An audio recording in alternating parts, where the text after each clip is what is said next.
video is looking at the binomial distribution, specifically the inverse binomial distribution. So we remember this horrible looking formula that when we break it down actually seems a lot more simple, where we've got the value of n, choosing how many values of x that we have, our probability of success to the power of x, and then 1 minus our probability of success to the power of n minus x. So we need to make sure we have n, our number of trials, x, our value of interest, and our probability of success to find our probability of our event. The inverse binomial gives you the probability of your event, so our solution here, and actually misses one of n, x, or p.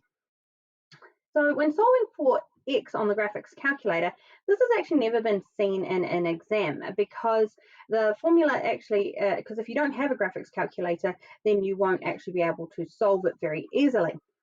So they never actually supply this type of question in an exam.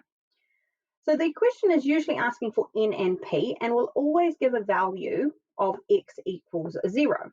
And what happens to our formula when x equals 0 is that the number of times that we can choose 0 ever is 1. The probability to the power of 0 is 1. And n minus 0 is n. So our formula actually simplifies, for the inverse, actually simplifies down to the probability of x equals 0 equals 1 minus the probability of success, all to the power of n. So in this instance, you'll either be asked to find p or to find n. If we've been given the probability of our event at equal to 0, our n value, and we know that x equals 0, we can actually find the missing probability of success. That is done by undoing a power function, and we know to undo a power function we use the root of that power. So it means the root of n equals 1 minus p, and the probability of success is n to the root of our probability, the nth root of our probability minus 1. So the nth root of the probability has to be done first, and then we minus 1 at the end. This must be a positive number, so you have to make sure you've got an absolute value here.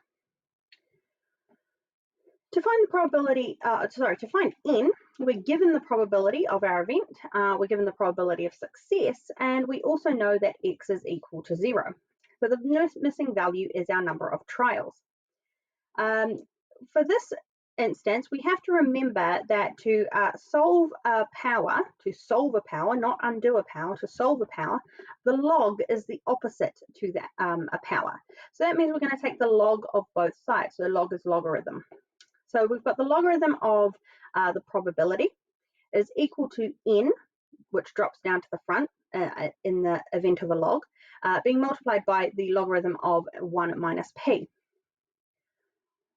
We can rearrange that to have n on its own by moving this log of 1 minus p to divide into the log of the probability of x, and that will solve for n.